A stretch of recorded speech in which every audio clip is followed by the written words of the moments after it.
Here we are. Welcome to our YouTube network, Finding New Neighbors. For those of you that are from the years ago, may remember me as having the TV show, Finding New Neighbors. It was on cable public television, and I had co-hosts Linda Sinacola and Don Horn, and we had an occasional guest host, Melissa Malley, on occasion. And the show was a 30-minute show, and we discussed all things real estate.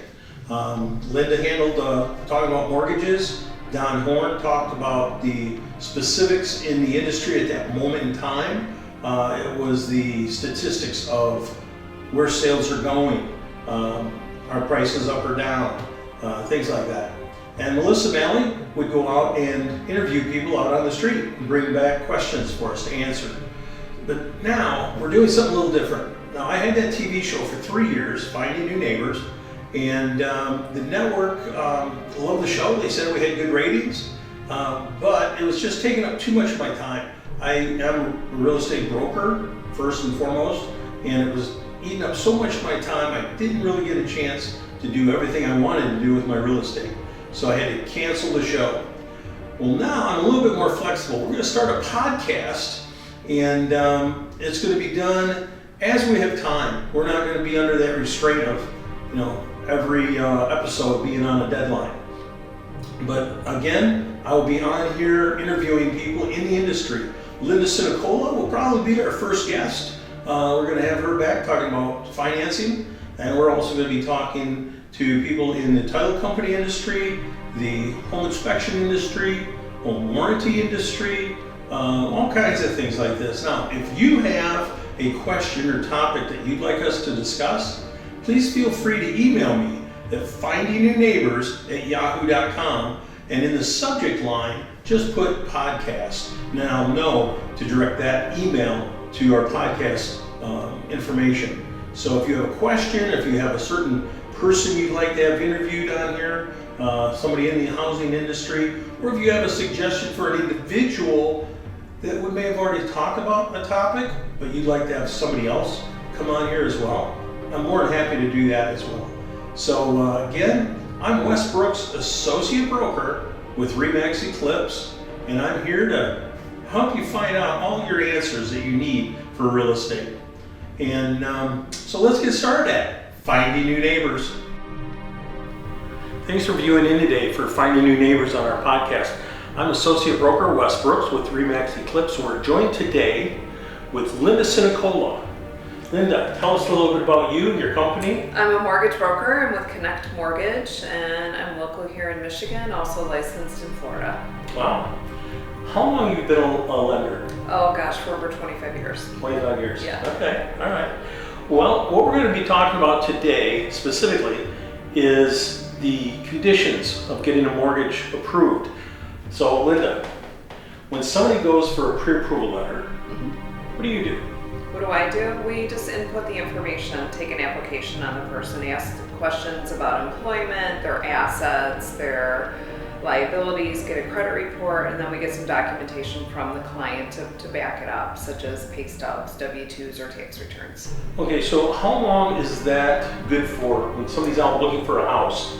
Well, pre-approval credit report is going to be good for 90 days at a time. Okay. Okay, so once we pull credit, 90 days, we can still use that credit report and close within 120. Okay. If they get under contract in the first 90. Now, once they've gotten under contract, I hear all the time where the buyer has to get additional information to the lender. Sure. Pre-approval is still conditioned on final verification of everything. Okay. Final verification, title, clear title to the property, along with appraisal. Okay.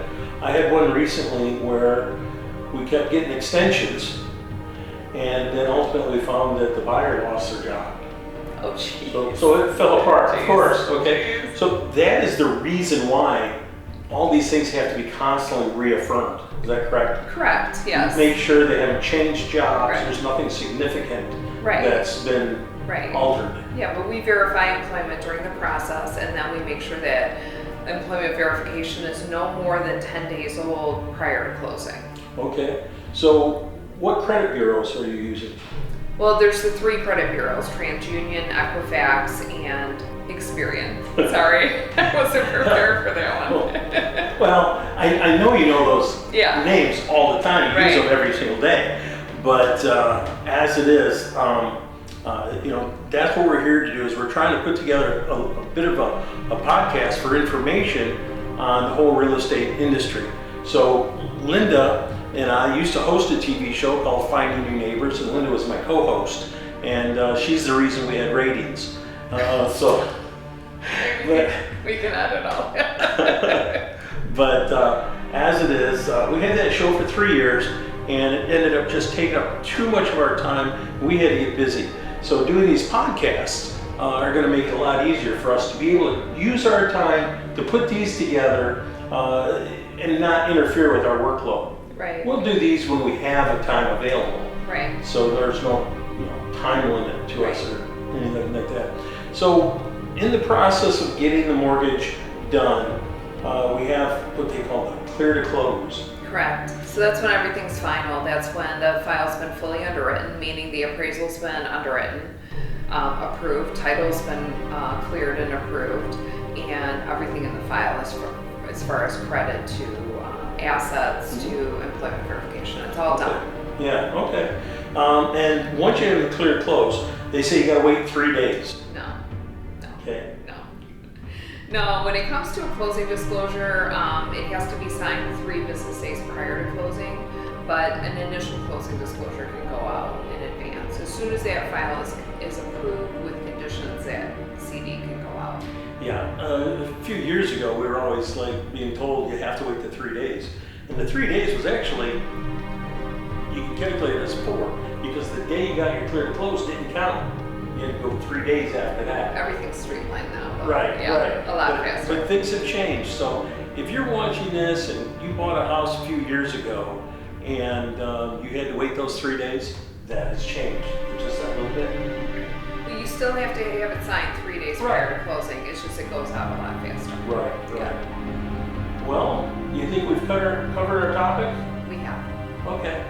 Well, again, thank you for viewing. Linda, go ahead and tell them your information, phone number, email. How do they get over I'm you? Linda Sinacola. I'm with Connect Mortgage. You can reach me at 248-931-9600. You can call or text. You can also reach me at linda@connect-mortgage.com. Well, thank you. And if you want to get a hold of me, if you're looking to buy or sell a house, I'm Wes Brooks with Remax Eclipse, and you can call or text 248-701-7660 or email me at findingnewNeighbors@yahoo.com. So let's get started at Finding New Neighbors.